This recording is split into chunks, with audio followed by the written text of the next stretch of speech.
আমি শুধু একটু বলবো, প্রথমে আপনাদের মাধ্যমে আমাদের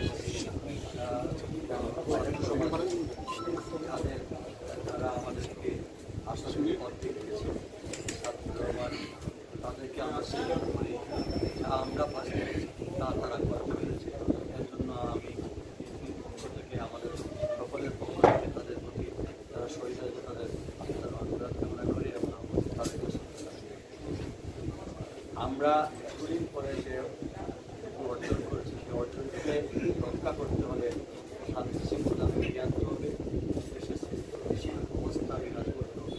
আমাদের এই নগরী ধর্মীয় সম্প্রীতির নগরী, এই নগরী আমরা রাজনৈতিক সম্প্রীতি, আমরা যে কোনো মূল্যে এখানে আলহামদুলিল্লাহ এটা বলতে পারি আমাদের সংখ্যালঘুদের কালকে সমস্ত এলাকায় আমরা বলেছি কোথাও আমাদের এই নগরীতে এ ধরনের কোনো দুর্ঘটনা ঘটে নাই, ইনশাআল্লাহ ঘটনা। কিন্তু অপপ্রচারকারীরা বিভিন্নভাবে সংখ্যালঘুদের বাড়িতে বা বিভিন্ন রাজনৈতিক বাড়িতে এই ধরনের যে প্রপাগান্ডা করছে এর বিরুদ্ধে আমরা নিন্দা জানাই এবং একই সাথে আমরা অনুরোধ করি প্রত্যেককে এই দুর্বৃত্তদের দুর্বৃত্তায়ন করতে হবে।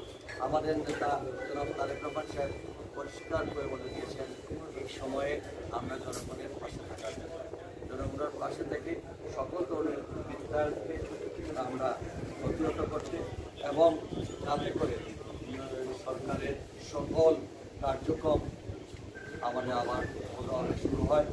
এবং এই সাথে আমি এটা বলবো যে আপনারা কিন্তু অনেকটা রেকর্ড হয়ে গেছেন, আপনাদের রেকর্ডেও সেই এখন তো আর সেই ধরনের আপনাদের কোনো লেখনী কোনো বাধা বিক্ষুব্ধ হওয়ার কথা না। কাজে দয়া করে এই সন্ত্রাস যারা প্রথমে শুরু করেছিল আপনাদের মিডিয়ার মাধ্যমে যে সকল ধারালো অস্ত্র সহ আপনারা দেখছেন বিভিন্ন পত্রপত্রিকার মধ্যে প্রকাশিত হয়েছে, অনতিবিলম্বে এই সকল অস্ত্র যেন আইন শৃঙ্খলা রক্ষাকারী বাহিনী এগুলোকে জব্দ করা হয় এবং সিলেটের স্বাভাবিক পরিবেশ ফিরিয়ে আনা হয়। এই প্রত্যাশাকে আমরা আশা করব আমাদের জনমানুষ এই যে কার্যক্রমটাকে আর সহযোগিতা প্রমাণ করার জন্য সরকারকে আহ্বান করবো এবং সেই সাথে অত্যন্ত আমাদের সঙ্গে আমরা যখন মিছিল করে যাই সে তার পেশাগত দায়িত্ব পালন করতে গিয়ে সেই পুলিশের হাতে হয়েছে। আমরা এবং আমরা চেষ্টা করব প্রকৃত যে যার বুলেটে আমাদের তুলনায় মৃত্যু হচ্ছে তাকে আইনের আওতায় নিয়ে আসে। এবং একই সঙ্গে অনেক সাংবাদিক ভাই বিভিন্নভাবে এই আপনার দায়িত্বকালীন সময়ে বিভিন্ন ধরনের দুর্ঘটনা ঘটেছে, অনেককে অনেকভাবে রয়েছে, এটা অনাকাঙ্ক্ষিত। আমরা এর নিন্দা জানাই। আমরা প্রত্যেক সাংবাদিক ভাই সহ এমনকি সাধারণ নাগরিক কারো প্রতি যদি কোনো ধরনের সেটাকে আমরা যাতে প্রশ্রয় না দিয়ে পরিণত করি সেই প্রত্যাশা দেখে আমরা সকলের দোয়া সহযোগিতা করে থাকি। সাংবাদিক বন্ধুরা রয়েছেন আপনারা, আসলে আপনারা জাতির বিবেক। আমাদের আজকে এই বক্তব্যটা আমাদের দলের পক্ষ থেকে আমাদের জেলা সভাপতি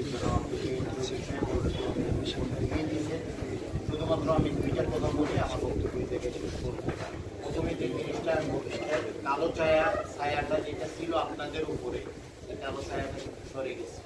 এখন আমরা প্রত্যাশা করব আপনাদের প্রত্যেকে এরকম আপনারা আগে জনগণের পক্ষে কথা বলার এই সাহস রেখে আপনাদের কার্যক্রমগুলি বাস্তবায়ন।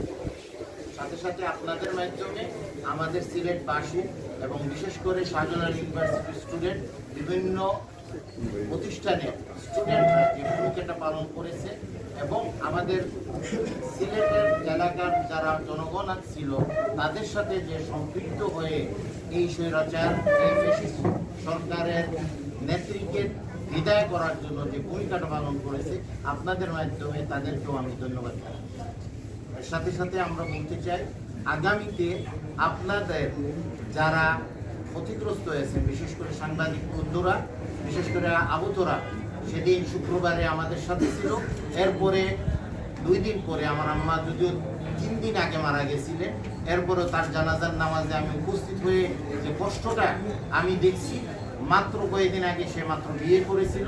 এইরকম শত শত সাংবাদিকরা, শত শত বলাটা কিন্তু আবেগ দিয়েই বলতেছি, কিন্তু বাস্তবতাটা যেটা হলো আপনাদেরকে, আমাদেরকে, সবাইকে আমাদেরকে কথা বলার, হত্যা করা হয়েছে, কথা বলার সঠিকভাবে কথা বলার জায়গাটা, আমাদের স্পেসটাকে নষ্ট করা হয়েছে গত সরকারের মাধ্যমে। আগামীতে আমরা বিশ্বাস করি আমরা আমাদের বক্তব্য, জনগণের বক্তব্য, আমরা জনগণের কথাটা বলার জন্য স্পেস তৈরি হবে, এই বলে আমার বক্তব্য শেষ করতেছি। বাংলাদেশ।